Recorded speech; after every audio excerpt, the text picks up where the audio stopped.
Yes, it's me. It's the MIC here with a very special edition of TBN Chat. I'm, of course, joined by the excellent Peter Nixon. And as you can see, our guest on this episode of TBN Chat is British wrestling royalty, star of WAW here in the UK, PJ Knight. PJ, how are we doing? Thanks for coming on. Yeah, good, thank you. Been a good day so far, and pleasure for having me on. Sorry, guys, I've dog issues.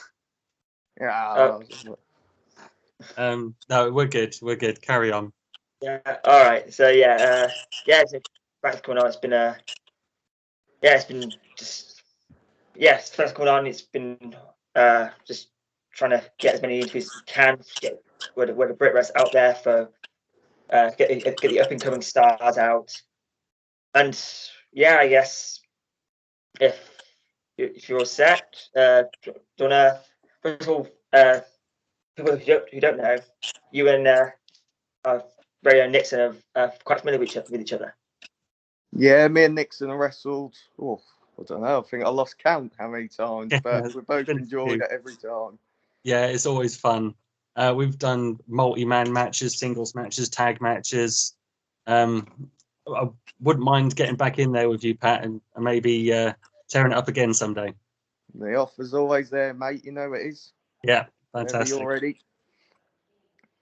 So they did get put together. Can you remember that match at Cossey? We had that absolute great match, and we both come back so upset just because the crowd didn't like it at all. Well, they just didn't react.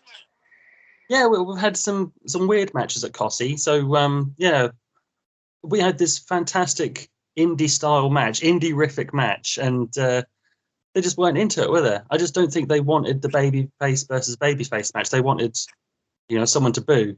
Yeah. And how can you boo either of us? Oh no, but that shows everyone you can go out there, plan this great match, and the crowd don't want it. Yeah, the crowd wanted something. Definitely a learning curve for I think both of us, to be fair. Mm.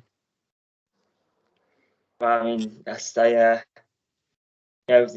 I'm sure people can find the matches out there. I'm sure there's on a WWE website where they sell DVDs from previous events.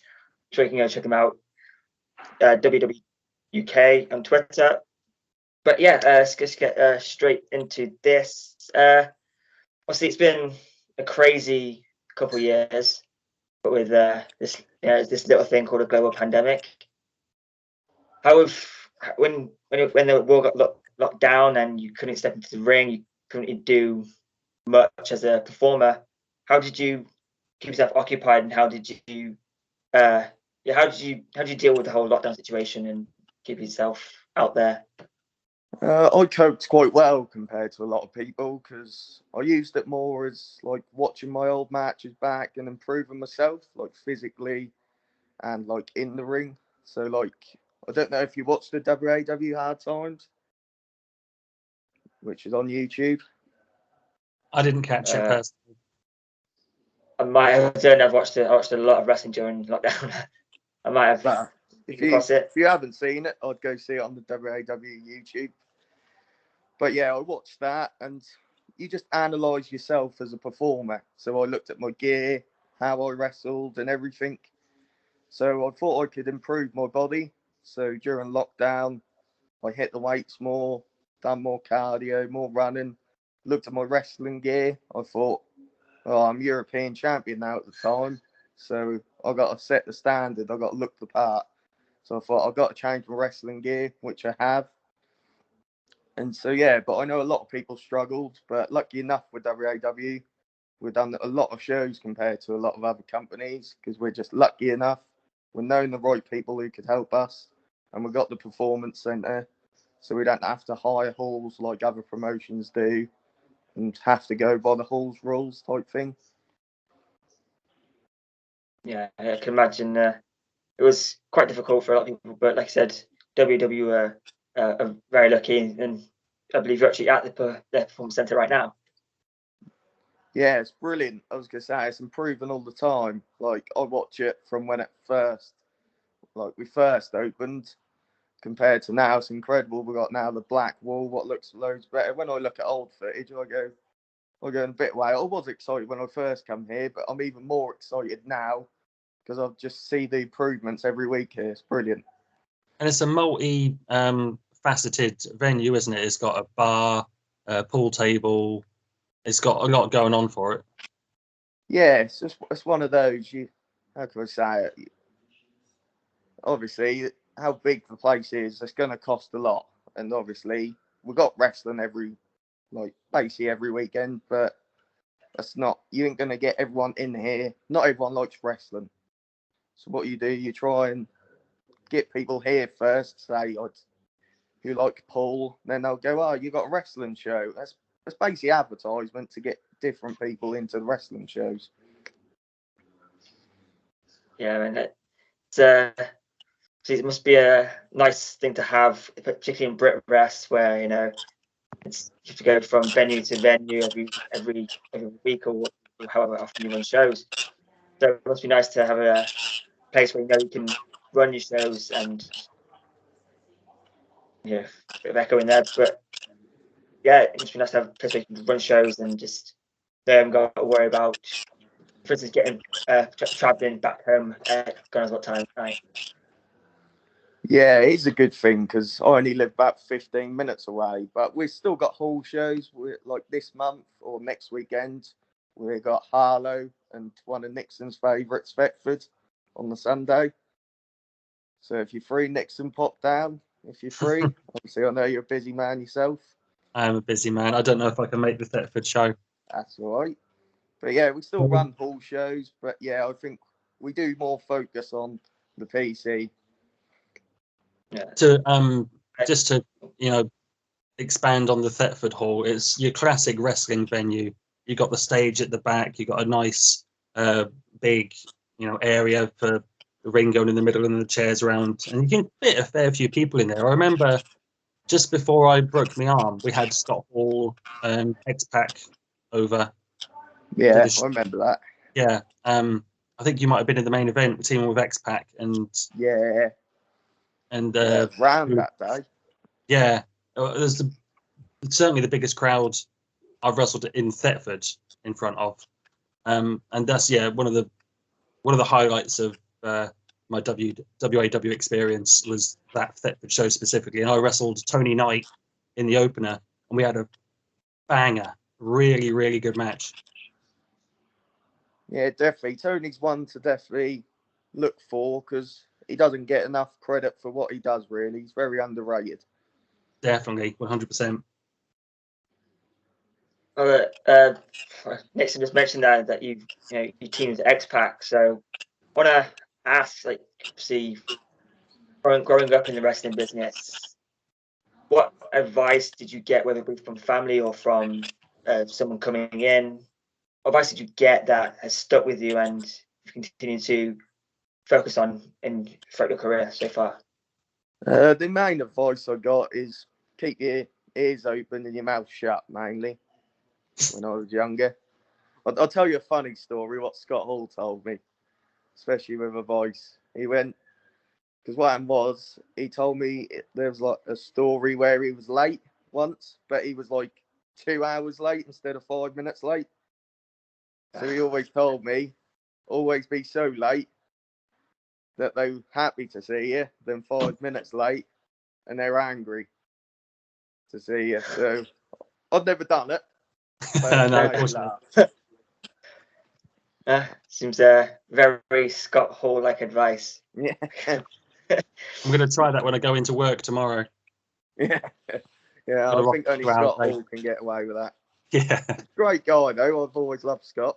Oh, Scott has been fantastic with me, giving me so much advice, really been an advocate for me as well. One of the better guys, one of the better imports that I've met for sure. Up there with Steve Carino, as far as I'm concerned. Carino was the best. Yeah, one of the best seminars I've ever been to, Carino. Mm-hmm. And it's one of those, I wasn't like, get in the ring, do your bumps. Literally just 2 hours of just talking. And that's sometimes the best seminars you can have. Yeah, I think the third seminar he did was very poorly attended for someone at the caliber of Steve Corino. But I think there was maybe 10 of us, and we literally just sat around talking. And he made it very specific to everyone there, and we all came away with specific advice from Corino, able to better our game. I remember, specific to me, he said, get a submission finish. And that's when I adapted the cattle mutilation, which Bryan Danielson does on AEW, as well as the pendulum, which I use quite a lot now as well. So that's thanks to Steve Corino. Oh, I never knew that. Yeah. There we go. You learn something new every day. Yeah. So I want to go back to the beginning, like when was the first time you stepped into the ring? I imagine you were quite young, like the rest of your family. But when you stepped into that ring, did you know that wrestling is you wanted to continue the family legacy, and you wanted to be a wrestler, and you wanted to? Is that what and you knew you wanted to? What you wanted to be? At a younger age, I wouldn't say. It's a bit like my auntie Paige. It wasn't like, oh, I have to do this. Then I went to like the training schools. Nixon could probably remember. I used to never join in. I used to just watch, like observe. Then I remember RKJ actually, because he started a year before me.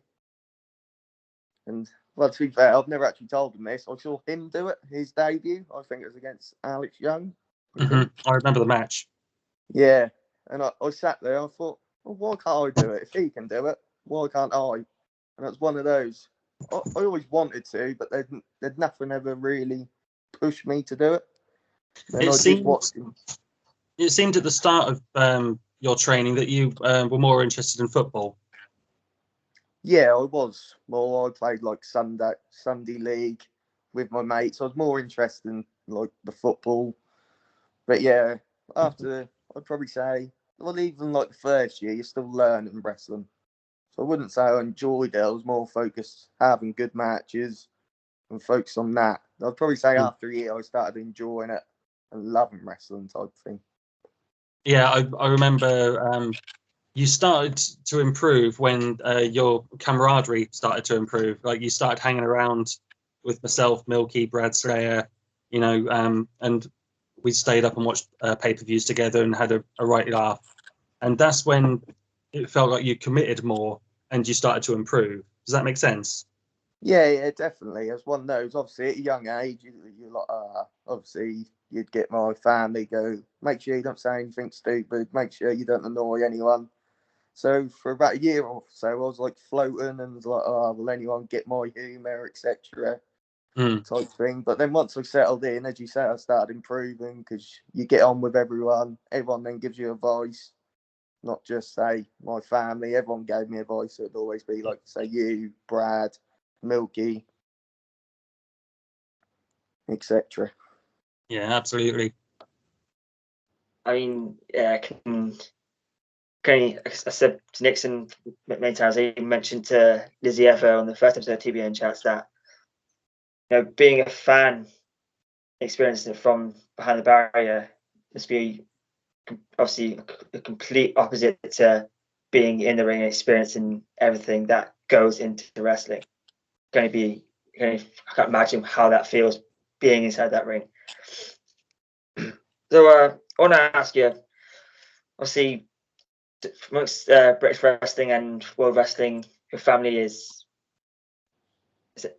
wrestling royalty essentially. You've had some of the best wrestlers come into your academy. You've had some exports, and of course, you mentioned Paige there.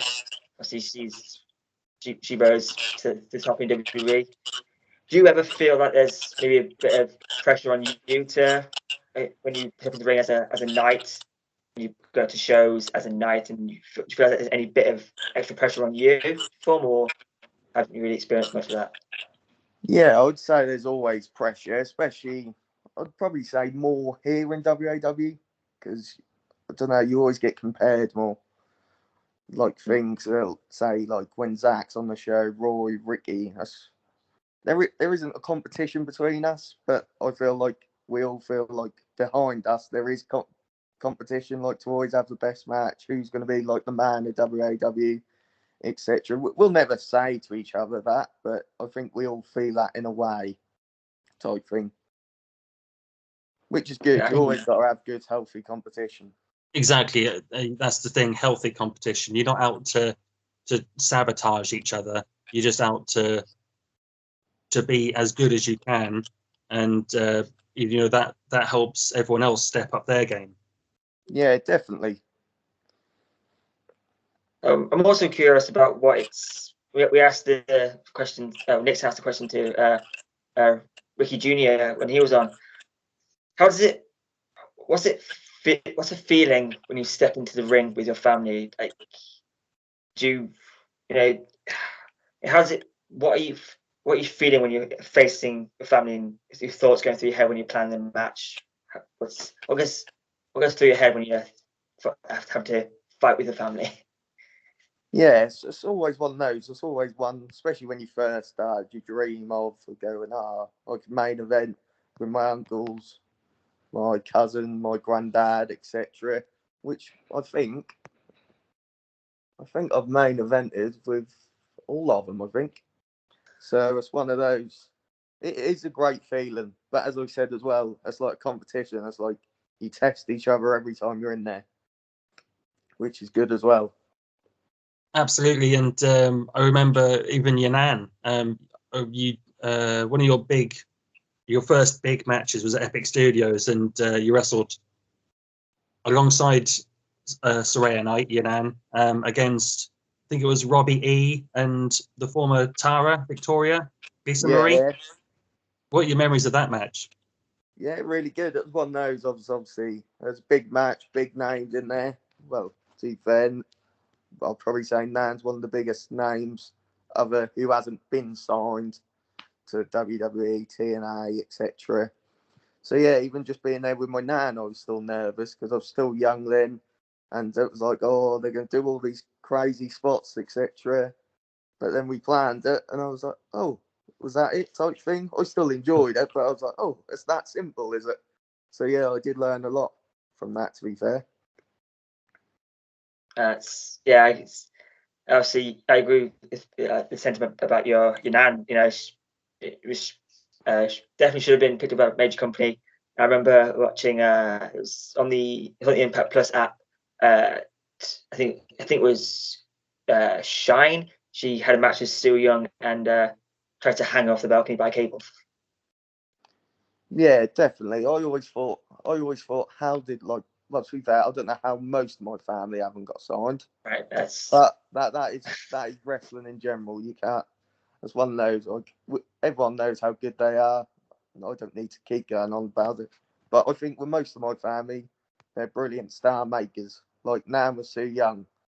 I think even Sue Young still says to this day, Nan gave her a gimmick, helped her, made her basically near top of the tree after she had the matches with Nan. So yeah, I'd probably say the family's brilliant at making stars. Unfortunately, this wrestling business is about right place, right time, and I think a lot of the Knight family's misfortune has been down to just bad luck and the wrong timing. Oh yeah, definitely. Obviously, Raya or Paige got signed, so that's 1 out of 6. There's obviously RKJ, who's doing brilliant at the minute. York Hall, always getting talked about after the York Hall shows. So yeah, he's on the right path. I think 1 or 2 years he'll definitely get signed somewhere. And Zach at the minute, if you haven't seen on your Instagram, Zach's doing a path, etc. So I'd probably say the same with Zach. Probably 1 or 2 years he'll be signed as well. If not to WWE, to I mean, I spoke about this with Roy actually. I think Zach would be perfect at the WWE Performance Center training people, because he knows every aspect of the wrestling business and he's a master at every wrestling style. I think he'd be a tremendous trainer. Yeah, definitely. I think with Zach, he's probably like the main person, especially last 2 years, who's taught me a lot with wrestling, every aspect of wrestling. I think if there's a pie chart, Zach ticks every one of them pie charts. or boxers, sorry. Yeah, for sure. It's legacy is undeniable amongst yourself and your family. But I want to ask you though, as obviously there's a lot of wrestling, not just over here, but obviously in the States and all over the world. Do you get to much of an opportunity to watch any of the current products taking place, whether it be on the UK scene or the international companies, TV companies? Do you get much of a chance to watch it any free time you get? Yeah, I'm one of those. To be fair, I know quite a lot of wrestlers who go, I don't watch wrestling. I'm one of those. I think if you're a wrestler, you should watch wrestling. Because I think, well, especially after you do it a while, you kind of, everything wrestling adapts. Say, like, it's not like the flip, flop and fly nowadays, like it used to be, I'd probably say 3-4 years ago. So if you watch, like, Brian's probably like the one everyone roots for at the minute, more like the strong style, like not hit each other as hard as you can, but it's more like storyline nowadays, I think, with wrestling. It's not like when you had like Will Ospreay, Ricochet blowing up the internet, which is brilliant. I love that style. I could watch that all day. But it's now more the story of the match nowadays, I feel like. I think that's evident with I don't know if you saw CM Punk versus MJF on Wednesday night. No, I'm halfway through that. Right. At the minute. They tell a fantastic story. And that's what people want these days from their TV wrestling. And you just referenced Will Ospreay.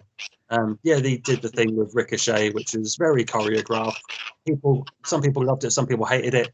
I'm fine with it. But the match Ospreay had with Ricky at York Hall, they did the flip and stuff, but they also told a fantastic story. And it just goes to show what you were talking about the evolution of wrestling. You need to be watching it to keep up with it. Oh yeah, definitely. Especially, well, at the time with like Will and Ricochet, it was more. I think it was more to get their names out there. The names were there, but they blew up the internet. Obviously, had his match with Vader, and Will's probably like the best in the world at the minute. Obviously, I was there when him and Ricky. That was amazing. That's probably one of the best matches I've seen live. But I've heard brilliant things about him and Michael Oki, so I haven't watched that yet. But I had Dave Meltzer give it 5 stars, so it must have been good. Well, I mean, yeah. Oh, sorry, going with that with Will. As I was saying about adapting, he obviously done the more cruiserweight style. Then he probably noticed I can't do that forever, so he adapted more to the heavyweight style. Put on the weight, put on the muscle, and look where he is today. Probably one of the best in the world. Yeah, it's undeniable that, like I said, wrestling changes and adapts, and there's so many different styles out there. And now, especially, there's something out there for everyone in wrestling, which is always a positive thing. I want to take you away from wrestling for a minute. What do you do when you're not in the ring? Like, aside from the wrestling side of stuff, watching the current products, whatever. What is it you do when you're out of the ring? Do you like still keep up with football? How do you spend your free time, if you like? Yeah, so when I'm not physically, like shows, etc., I teach people how to wrestle. So I'm like a one-to-one trainer at the PC. But I'm also a Norwich City ticket holder, so most weekends I go watch them. Sometimes gets in the way. Sometimes I think, oh, I might have to miss them this week, but I try and get to as many games as possible. Yeah, I just mentioned that, because being a Norwich City fan, I hope it's going for you lot this season then.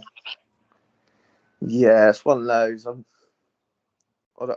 We'd be here for about an hour if we properly talked football. But yeah, they're not doing the greatest at the minute. They're picking it up. Obviously, they had a week off. So hopefully, I think they got Wolves Saturday. So hopefully, get a good result there, get all the players back, and hopefully push on for the rest of the season. That's in the FA Cup, isn't it? The Wolves match this weekend. Yeah. Yeah, we got to. Did we get to the semis or the quarters in the last FA Cup? I remember us doing really well in semis, I think. previous. No, quarters. Sorry. Yeah, I think we could do it. I reckon we could beat Wolves. Yeah, you never know with the FA Cup. That's the Mhm. one thing with it. Anyone can beat anyone. Exactly. I mean, I can't say too much because I'm a Man United fan, so I can't really say too much on how season's going because it's going. Yeah. But yeah, I'm a Norwich fan. I can't say a lot. Nah, football's football, though, isn't it? Yeah. So yeah. So in now, kind of moving back interesting to like when you were younger, what springs out to you as your earliest memory of wrestling, or just being around wrestlers or your family? What's one of your earliest memories that you want to share? Earliest memory. Ooh, let's go back. Probably. I think Ricky said this in his. We had like this. I think Ricky done it more than me, but we like managed Zach when he done like the Zach Zodiac. So yeah, Ricky done it more than me, but I had like the odds. I don't know, 10 I'd say where I managed Zach. That's probably my earliest memory of wrestling. Was that at the Yeah, camps? Yeah, that was at the old academy. So yeah, pretty old. Yeah, it's probably I was probably about 8 probably. So yeah, only doing the spots as Ricky said, we jump on their back, slap their ass, all them just to get the crowd going. Yeah. Yeah, sounds like a lot of fun. Just having to be in front of a crowd and just getting to just have a bit of fun. But I want to bring you up to your career as it stands today. You know, WWE World Heavyweight Champion, European Champion, Under 18s Champion, Quidditch Champion. You know, you've done so much. Is there anything that you have your sights set on currently, whether it be working for a certain promotion or picking up a certain title or competing in a certain tournament around wrestling in general? What are your sights set on currently? Well, I've got a few goals this year. Obviously, go to different promotions at the minute. I've got a few promotions who have booked me this year, so do really well with them. I'm not going to say because they haven't announced me yet, so I don't want to ruin it for them. So yeah, so go to them.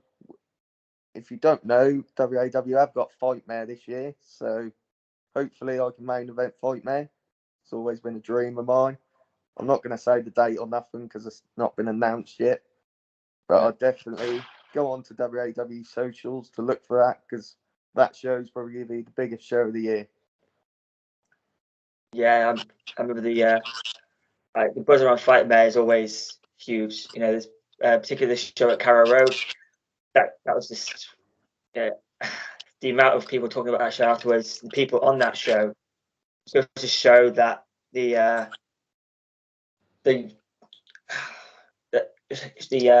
reputation for like the good reputation your family carries and the name your family carries in the wrestling business to attract those people like Nick Aldis as the NWA World Champion, Mick Foley, Mercedes Martinez, so many others.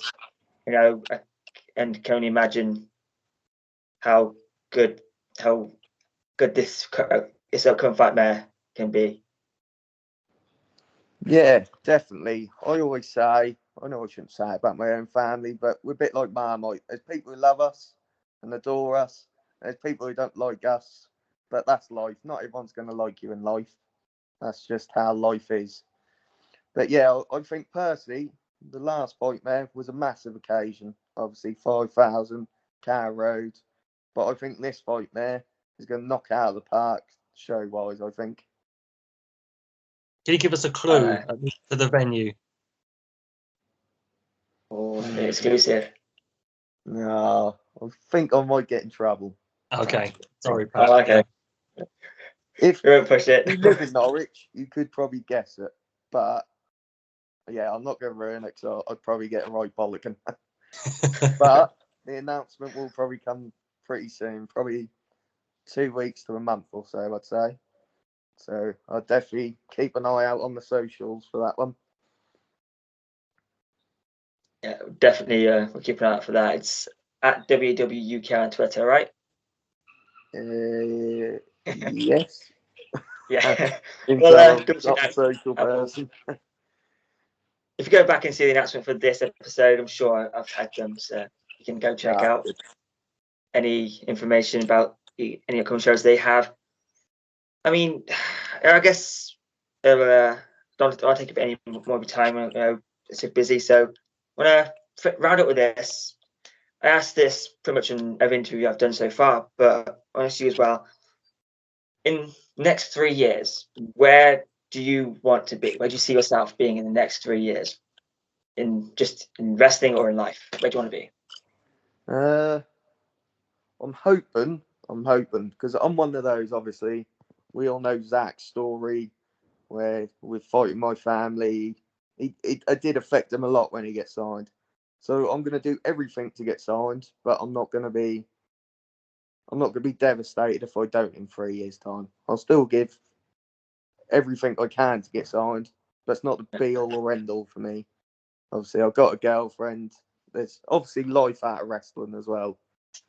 So I'll give everything I can. And if I don't, I don't. I'm not one of those who's gonna. I'm not going to dwell on it all my life type thing. Yeah, that's great to hear, man. And obviously, there's plenty of opportunities out there in the wrestling world. So yeah, definitely. As I say, hopefully, I'd want to say follow the same path as RKJ, not footsteps, because I think we both don't like it when we get compared. So hopefully, I'll follow the same path as RKJ. Once I lose the world title, hopefully, can go on to big promotions like Rev Pro, OTT, etc. Then yeah, hopefully get signed after that. yeah, it's awesome, and I wish you nothing but luck in that. And once again, thank you for coming on and joining us, chatting with us. It's been a pleasure. It's been my pleasure as well. Thank you so much. Yeah, thanks, Pat. Much appreciated, man. My pleasure. Thank you, guys. All right, and with that, I guess nothing to say apart from just follow us here, there, everywhere: Facebook, Twitter, YouTube, Sounder. PJ, if you want to let us know where everyone can find you and where they can see you, in fact. Yeah, so you can follow me on PJ Knight 18 on Instagram and PJ Knight on Twitter.